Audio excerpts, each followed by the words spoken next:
Estamos de volta hoje recebendo aqui a pré-candidata ao Senado, Eugênia Lima, pelo PSOL. E vocês podem mandar perguntas pelo 998-780997, né, como já tem gente mandando aqui. O Ramon, do bairro Vassoural, ele fez duas perguntas, Eugênia. A primeira é como o PSOL estadual ajudou a população pernambucana durante esse período de existência do partido no estado? Ramon pergunta. Bom dia, Ramon. Nós não governamos Pernambuco ainda, né? Essa eleição, eu espero que a gente governe junto com o companheiro João Arnaldo e a gente elegendo a primeira senadora do estado de Pernambuco, que sou eu. Mas a gente tem um mandato estadual, que é o mandato das juntas, que é um mandato histórico, né? Que é um mandato coletivo, formado por 5 mulheres. E o mandato das juntas vem desempenhando um papel importante na Assembleia Legislativa. A gente agora no período da pandemia, por exemplo, passamos 14 meses para aprovar uma lei dentro da Assembleia, que foi a lei do despejo zero, que é proibindo os despejos na pandemia. Então isso foi uma vitória, né, que assegurou, né, a moradia a muita gente. Que chega a pandemia, a gente sabe que a população que mora, né, aumentou o número da população de rua, por exemplo, a falta de alternativa, o desemprego, e a pandemia vem para piorar isso. E essa lei salvou muita gente do despejo no momento da pandemia, né? A gente também enviou para o governador Paulo Câmara uma proposta de renda básica, porque no período desse de desemprego, de pandemia, era importantíssimo, era prioritário que o governo do estado garantisse uma renda básica, como a gente teve no governo da gente lá em Belém, né, que o governo, a prefeitura da capital de Belém é do PSOL, e a gente conseguiu garantir a renda básica lá, né? Então a mandata das juntas vem fazendo uma fiscalização ferrenha ao governo Paulo Câmara. A gente tem também na capital dois mandatos, né, o do vereador Ivan Moraes, da vereadora Dani Portela, que também fizeram uma proposta de renda básica no Recife, que fazem uma fiscalização na prefeitura do Recife, que também é do PSB, né? Mas a gente sabe que o legislativo é muito limitado, né? Que a gente precisa, assim, ter um mandato executivo para mudar, né, de uma forma mais rápida a vida da população. E a gente está lá na fiscalização, né, atuando para que a gente possa democratizar ainda mais essa política, que ela chegue na ponta, né, chegue em quem precisa. Ele também pergunta aqui qual a sua opinião sobre a regulamentação da imprensa, o Ramon. A gente no PSOL, né, e eu também concordo que a imprensa, a gente precisa democratizá-la, né, a gente precisa tirar das mãos dos poderosos, né, essa imprensa que passa essa mensagem, essa comunicação. A gente nessa eleição vai vivenciar momentos importantes, né, a questão da fake news, por exemplo. Então a gente precisa sim democratizar ainda mais o acesso à comunicação para que a gente tenha uma população informada, né? Então essas eleições vão ser bem difíceis porque a gente não tem essa comunicação democratizada da forma que a gente precisa ter. Uhum. Aqui o Vitor, do bairro Santa Rosa, por favor, pergunta a Eugênia o que é que ela pensa sobre a questão do meio ambiente, especial a situação do rio Ipojuca aqui de Caruaru, que corta Caruaru e mais vários municípios, e é o terceiro rio mais poluído do Brasil. Se ela tem alguma proposta, alguma ideia aí para a questão do rio Ipojuca. Então, a gente tem que o problema do rio é o problema da água, né? Que a gente precisa ter investimento para que resolva isso, porque a gente vê que vários rios, nessas andanças mesmo do Pajeú, a gente refletiu muito em relação à água, que as pessoas bebiam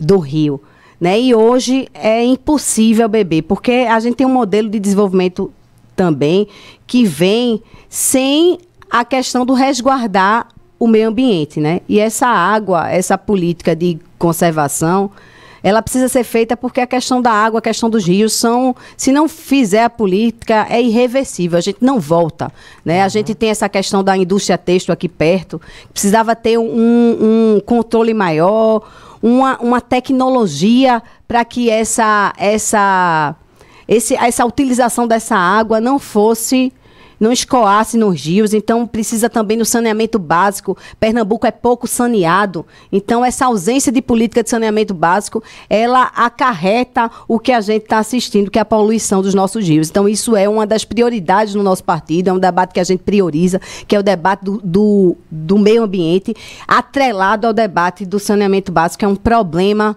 das grandes capitais do país, né?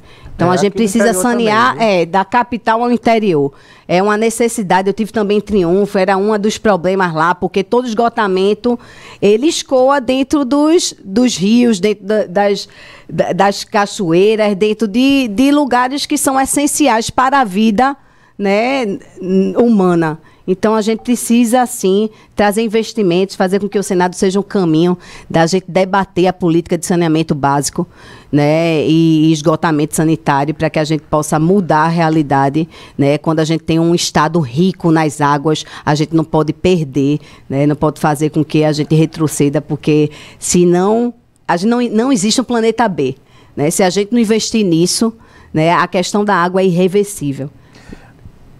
Voltando a falar um pouco de política, né, e de alianças, né, o pessoal hoje tem um mandato das juntas, né, que é um mandato que é bem avaliado pela população e tal. Vocês pensam na ampliação das cadeiras na Assembleia, de repente, para mais de uma vaga? E na Câmara Federal, a Dani Portela, ela é pré-candidata a deputada federal, né? A estadual. Então seria Dani essa aposta para somar junto com a rede também, que fez a federação com o pessoal. Tem o Túlio Gadelha. Além do Túlio, como é que vocês pensam em ampliar essa vaga lá na Câmara Federal? Oi. A gente federou com a rede, né? Um dos avanços nessa eleição. Então, o pessoal está apostando muito na ampliação da bancada estadual. A gente tem a Dani Portela como candidata estadual, as juntas vêm candidata à reeleição, o Ivan Moraes, o Alexandre Pires. Então, a gente tem uma chapa, está construindo uma chapa competitiva, né, junto com a rede, para que a gente amplie essa bancada estadual e que a gente eleja a nossa primeira deputada federal. Então, Michele vem candidata federal, a gente tem Robionce Lima, a gente tem Carol Vergolino, a gente tem pela rede o companheiro Paulo Rubens, a gente tem outras candidaturas, né, o Samuel lá em Olinda. Então, a gente tem outras candidaturas que... Consegue ampliar, na sua opinião? Que, junto com o Túlio, eu acho que a gente tem grande chance de fazer dois federais e um ser do PSOL. E falando da majoritária, né, saiu uma pesquisa hoje, né, que coloca duas mulheres na primeira posição e segunda, né, Marília Reis com 28 e Raquel com 12. E João Arnaldo não foi tão bem como nas outras pesquisas, né, do PSOL. Essas duas mulheres, Marília Reis e Raquel Lira, que estão na primeira posição, elas representam as mulheres pernambucanas, na tua opinião? Veja, eu acho que é importante a gente ter mulher na política, né? Mas é importante ter mulher de esquerda, né? Que tenha uma agenda comprometida. Como é que Marília e Raquel estão posicionadas hoje aí nessa história? Veja só, eu admiro muito as duas, né? Mas a gente tem uma discordância no caso da questão partidária, né? O projeto que a gente defende, né, o projeto do PSOL, é um projeto comprometido com o povo, comprometido, e isso é demonstrado, né, na votação dos nossos deputados federais, traz, né, o que é que a gente quer, né? O desafio, eu mesmo tenho uma experiência dentro do partido, né, de várias eleições, não atingi coeficiente, não está eleita, mas que os princípios que o meu partido defende são princípios inegociáveis. Então, a gente não tem como se colocar para a política, para representar o povo, sem o compromisso, né, com o meio ambiente, com o combate ao racismo, o combate à LGBTfobia, né, com a proposta de renda básica para a nossa população. Então, assim, não basta ser mulher, tem que ser de esquerda. Então, você não considera Marília Reis de esquerda, né? Mesmo ela força na barra aí com esse negócio de Lula. Quem é o candidato de Lula aqui em Pernambuco? É uma confusão danada, né? Assim, Danilo Cabral quer, Marília Reis também quer. Todo mundo é candidato de Lula, inclusive João Arnaldo. João Arnaldo também? João Arnaldo é candidato de Lula, eu sou candidata de Lula, eu sou candidata de Lula e de Boulos, né? Então a gente, para derrotar Bolsonaro, para a gente retomar o nosso país, tem que ser com Lula, né? Então temos esse compromisso, né, com o povo brasileiro. E aqui em Pernambuco a gente tem trajetória também. Eu e o João Arnaldo temos trajetórias da luta popular, dos movimentos sociais. Então essa trajetória confiável, atrelada a um partido que tem um programa, né, coerente e que sempre esteve na defesa do povo pernambucano, da classe trabalhadora, né? Então isso faz com que a gente se diferencie e seja a única alternativa para Pernambuco. Mesmo com esses números, você acredita que a população, quando a campanha começar, ela vai entender a proposta do PSOL e pode dar números melhores para o João Arnaldo? Essa questão da candidatura ao governo? Eu acho que o momento da eleição sempre é um momento pedagógico, né? A gente disputa isso de forma desigual, né? A gente não tem o mesmo tempo de TV, os mesmos recursos, né? Então o desafio do PSOL, o desafio de João Arnaldo e eu, é a gente chegar a mais gente, apresentar nosso projeto, apresentar a nossa visão, porque o que a gente está propondo é um novo modelo de sociedade, que esse aí já não se sustenta. Então vai ser um grande desafio para nós. A gente sabe que tem um fundo eleitoral enorme, né, milionário, que não chega no nosso partido. A gente ainda tem um pedaço muito pequeno, né, e que vamos fazer uma campanha de conscientização. Acho que todo mundo está sentindo a ausência da política, né? Todo mundo está sentindo a ausência do compromisso com o povo, o compromisso com as lutas, o compromisso com a vida. Então é a nossa tarefa, eu e o João Arnaldo, da gente conseguir dialogar e conseguir apresentar o nosso projeto à maior parte do povo pernambucano e fazer história aí, elegendo um governo popular, compromissado com o povo, e eleger a primeira mulher senadora aí para a gente fazer história. Pernambuco nunca teve, né, uma mulher senadora e nenhuma mulher governadora. Será que daqui esse ano sai? Mesmo você apoiando João Arnaldo, mas essas candidaturas fortes de Marília Reis e Raquel? Eu acho que pode ser. Eu torço por João Arnaldo, mas eu acho que pode ser provável que a gente tenha a primeira mulher governadora e a primeira mulher senadora, porque eu me coloco aí à disposição, porque eu represento o novo, eu represento a nova política, eu represento o povo, né? Porque eu não tenho uma trajetória, eu não sou filha de, não sou neta de, né? Eu não herdei a política, eu conquistei com muita luta, com muita garra, estando com os movimentos sociais, brigando muito para chegar aqui e ser escolhida por unanimidade para o meu partido, para estar representando o pessoal. Então, para mim é uma grande tarefa. Eu tenho muito orgulho de estar aqui e tenho muito orgulho de representar as mulheres. Você foi a primeira pré-candidata confirmada ao Senado, né? Se eu não me engano, das outras demais pré-candidaturas. Porque depois veio o candidato Gilson Machado, né, o pré-candidato do PL, e na sequência os outros foram a Tereza Leitão, também foi confirmada, o André de Paula, enfim, olhando esses nomes, a gente percebe que o André de Paula, eu acho que é o nome que tem mais tradição na política do ponto de vista de mandatos, né? É o que está mais longevo aí na política.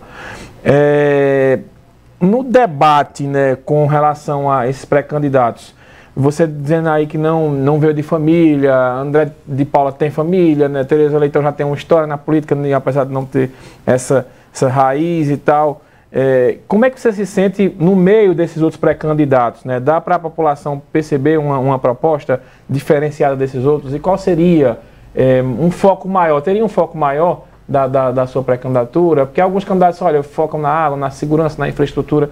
E qual seria o foco maior da tua pré-candidatura? Então, a gente faz o debate por mais mulheres na política. Então, assim, eu acho que uma tarefa, quando chegar no parlamento, é a gente fazer uma reforma política e garantir a paridade, né, garantir a mesma quantidade de homens e mulheres nas câmaras federais, nas câmaras municipais, né, na Assembleia Legislativa. Isso é um dos motes. Eu venho da cultura, né, eu sou de Olinda, eu fundei um maracatu chamado Conchitas, eu botei várias mulheres na rua, né, eu tenho uma experiência com a gestão pública, também trabalhei na Prefeitura de Olinda com políticas para a juventude, que também é foco nesse processo, nessa chegada, né, a gente precisa fortalecer a cultura. A gente precisa retomar, né, que Bolsonaro, o primeiro ministério que acabou foi o Ministério da Cultura, então a gente precisa fortalecer a política de cultura, e para Caruaru isso é muito importante, né? A gente precisa garantir algo para esse trabalhador da cultura que seja intermitente, que a gente sabe que a cultura em Pernambuco, por exemplo, é sazonal e não tem nada que assegure nesse tempo que não tem festa, né? Lá na minha terra é em fevereiro, que é o carnaval, aqui é no São João. E esse outro tempo, o que é que faz? Então a gente tem experiências na França, por exemplo, que tem feito o chapéu de palha, né? A garantia de um recurso público para esse tempo que esse trabalhador, né, que esse trabalho, porque cultura é um trabalho, né, e que gera uma renda, enfim, que movimenta a economia. Então também é uma defesa na cultura que a gente vai estar fazendo dentro do Senado, né? A gente precisa também o combate à desigualdade. Dos motes também do nosso mandato vai ser essa garantia dessa renda básica, né, para essa população, e trazer investimentos para o nosso Estado, para a gente mudar a realidade que estamos vivendo. Então, eu tenho uma experiência também na Assembleia Legislativa, passei 7 anos nos mandatos do PSOL, então falta de experiência não tem, a gente só não tem um mandato para mostrar, né, quem a gente é, mas para que a gente veio, mas tem um partido aí que segura os compromissos, né, que não é o mandato de Eugênia, não é o mandato das juntas de Dandivan, é o mandato do PSOL, né, que a gente tem compromissos firmados, a gente tem um estatuto, a gente tem as propostas que a gente precisa seguir para a gente mudar a realidade, que é o papel, né, de um representante, tá melhorando a qualidade de vida das pessoas. Tem 2 perguntas aqui para a gente encerrar. O Diogo Dimas sobre a fala do ex-presidente Lula com relação à mídia, a Eugênia já falou. E o Yuri pergunta aqui o que é que a Eugênia acha da fala de Bolsonaro. Jesus não comprou pistola porque não tinha naquela época. Bolsonaro falou isso ontem. Meu Deus. É um absurdo o que a gente vê, né? A gente vê, em vez da gente fortalecer a educação, armar nossa população com livros, a gente está dizimando a população, legitimando a violência. O que a gente viu aí nas últimas semanas, né? Um motoqueiro sem capacete foi exterminado, né, na frente de todo mundo, na mala de um carro. Então, pela Polícia Rodoviária Federal. Então, isso é legitimar a violência. Quando ele faz uma fala dessa, ele torna a vida banal, né? Então, a gente tem um líder supremo, a autoridade máxima do nosso país, falar isso é muito retrocesso. Então, não dá não, minha gente, para a gente esperar, né? Esperar mudar alguma coisa, a gente vai mudar nas urnas. Então é um compromisso de todos os ouvintes que estão nos ouvindo. Eu acho que Caruaru é uma cidade da vida, não é a cidade da morte. Então Caruaru tem um compromisso de multiplicar isso, multiplicar essa corrente, essa rede, para a gente lutar contra esse tipo de coisa, que é um absurdo ouvir isso do presidente Máximo. Então vamos lutar aí para armar nossa população de livro, de cultura, de emprego, de amor e de comida, porque está faltando na mesa de todo mundo aqui em Pernambuco. Então é isso que a gente vai armar, e o pessoal tem um compromisso de estar armando com muito amor a nossa população. Muito bem, Eugênia, muito obrigado. 8h45, são 40 minutos de entrevista. Muito obrigado, bem-vinda a Caruaru. E quando as convenções passarem, a gente refaz outra agenda aqui de entrevista para já bater um papo como candidata e não como pré-candidata. Obrigado, viu? Eu que agradeço, Mário, agradeço a todos os ouvintes. Quero pedir aí para seguir nossas redes, Eugênia PSOL, né, multiplicar, porque é isso, a gente às vezes não consegue alcançar, como eu disse, é muito desigual essa política, mas é pelas pessoas que estão nos ouvindo, por você que nos convida, Mário, que a gente torna possível, né, transformar, né, o nosso país, eleger pessoas comprometidas realmente com a mudança, porque política para mim é vida, política é essa nova geração, é meio ambiente, é a água. Então a gente tem o compromisso de estar no Senado, né, lutando por combater as desigualdades e eleger aí mais uma mulher comprometida, né, com o povo pernambucano. Muito bem, vamos soltar a vinheta do WhatsApp, Jailson, para a gente girar o bloco, e tem umas mensagens aqui para a gente ler dos ouvintes. WhatsApp Cidade 99878